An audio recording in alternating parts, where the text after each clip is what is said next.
Hello, and thanks for joining me for the fifth lesson in these talks on the book of Ruth, and our subject today is submitting to God's will. You'll remember that Naomi had been living in the land of Moab. Her husband and two sons had died there. While they lived there, her two sons had married Moabite women. Their names were Orpah and Ruth. Naomi decided to return to her home in the land of Judah. It was quite a long journey of some 110 kilometres. The descent from the mountains of Moab to the Jordan Valley was about 1,400 kilometres. Then they would have had to travel the 1,200 kilometres ascent to Bethlehem, Naomi's hometown. Now you'll remember that Orpah stayed in Moab, but Ruth decided to go with her mother-in-law. We read in chapter 1, verses 19 and 20, "So the two women went on until they came to Bethlehem. When they arrived in Bethlehem, the whole town was stirred because of them, and the women exclaimed, 'Can this be Naomi?' 'Do not call me Naomi,' she told them, 'but call me Mara, because the Almighty has made my life very bitter.'" The name Naomi means pleasant, and Naomi's last 10 years in Moab have been far from pleasant. Mara means bitter, and Naomi had gone through a bitter time, hadn't she, of grief and heartache. Yet in all of this she testifies to God's hand being in these things. She says in verse 21, "I went away full, but the Lord has brought me back empty. Why call me Naomi? The Lord has afflicted me. The Almighty has brought misfortune upon me." You'll notice that Naomi didn't say, "Well, my circumstances have been very difficult for a number of years." She didn't say, "I've really had a stroke of bad luck. I've had a very unlucky few years down in Moab." No, she made reference to the Lord, even in the midst of her affliction. She saw the hand of God in the glove of her circumstances, and although they were very difficult and perplexing, she acknowledged that God was in them, and I'm sure she believed in her own heart that God was in them to bring about that which was best for her, really, in the long term, and that which would bring him glory and promote his purposes. So you'll notice in that verse that Naomi said, "The Almighty has brought misfortune upon me." The term the Almighty translates a Hebrew word Shaddai, and it's a word that apparently is derived from another Hebrew word for mountain. And so it provides us with a powerful image, doesn't it, of God. Like a mountain, God is strong and steady and immovable and stable.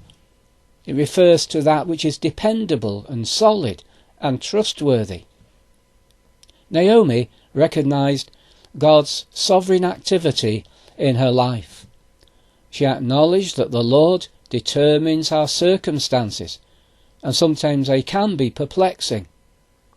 We grapple with issues and experiences, and we find them hard to understand so very often. But the striking thing about Naomi is that her faith did not waver. She told it how it was and what she felt in her heart. She humbly submitted to the Lord and his dealings with her during her time in Moab. Naomi believed in a God who could be trusted and who was righteous in all of his dealings with her.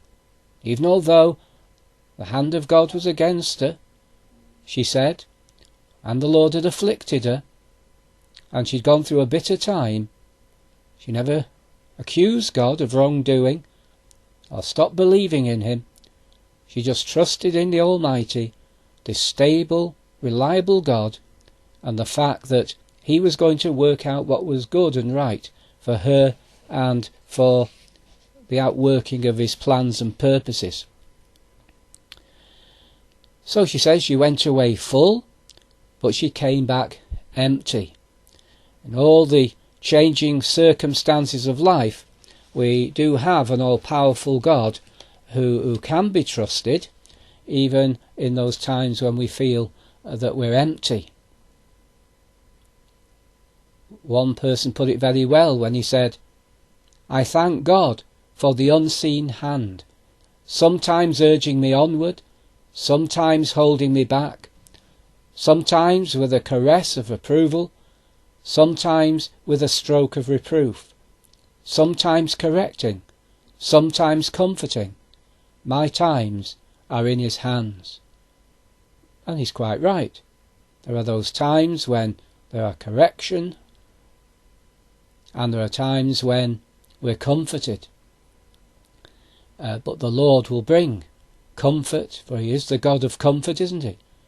But he can also bring times of difficulty and allow those things into our lives. Our times truly are in his hands. He is the Almighty. He's the rock, he's the mountain who supports us. He's the one who's unchanging in his love toward us. And that's good to remember, isn't it, when we go through a bitter time, times of affliction. Because as the Almighty, he is in control of all that happens to you. When you do experience the bitter times in your life, they've not caught God by surprise.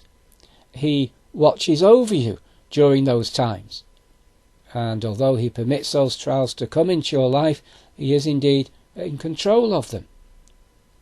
We read in 1 Corinthians 10 verse 13, "No temptation has seized you, except what is common to man. And God is faithful. He will not let you be tempted beyond what you can bear. But when you are tempted, he will also provide a way out, so that you can stand up under it." The word tempted here in the original Greek has the idea of testing. It can be the testing of our faith. It can be a time of testing of our obedience. In times of difficulty and testing, remember the faithfulness of the Almighty.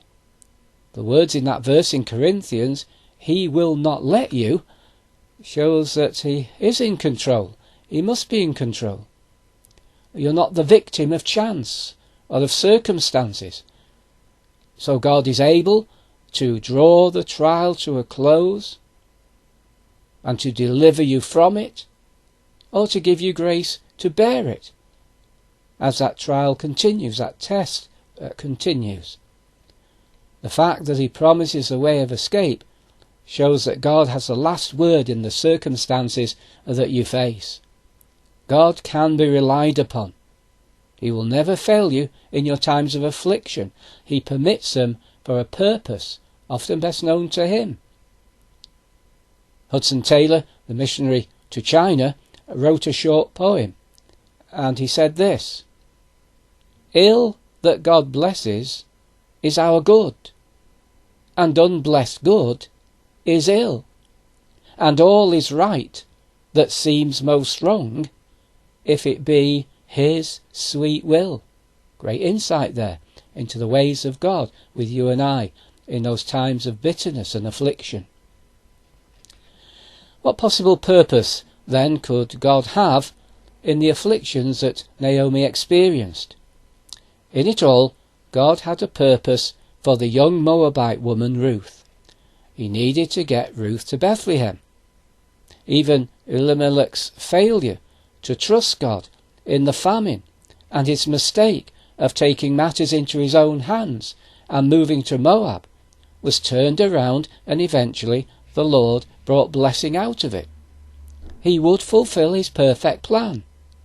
God has a perfect plan for your life, and to bring it about, it might mean that he might take you through times of fullness and sometimes times of emptiness. There may be times of affliction and apparent misfortune when you would say, "The hand of God is against me. The Lord has brought me through a bitter time."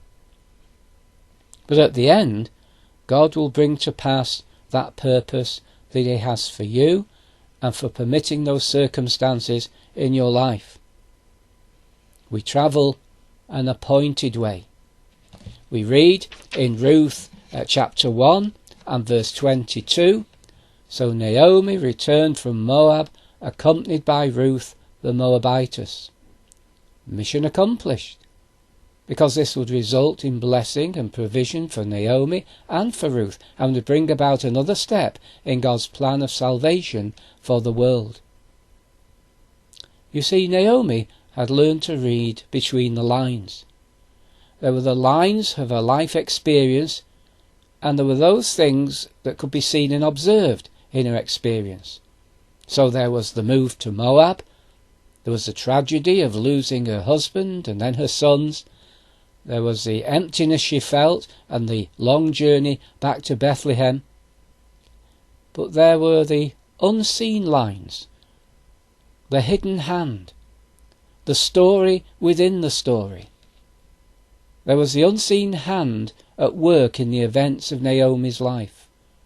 Yes, the unseen hand of God, working in and through our circumstances for the fulfillment of his purpose and for our ultimate good. Another writer said this: if only we could get hold of the life-changing fact, there are no little things with God.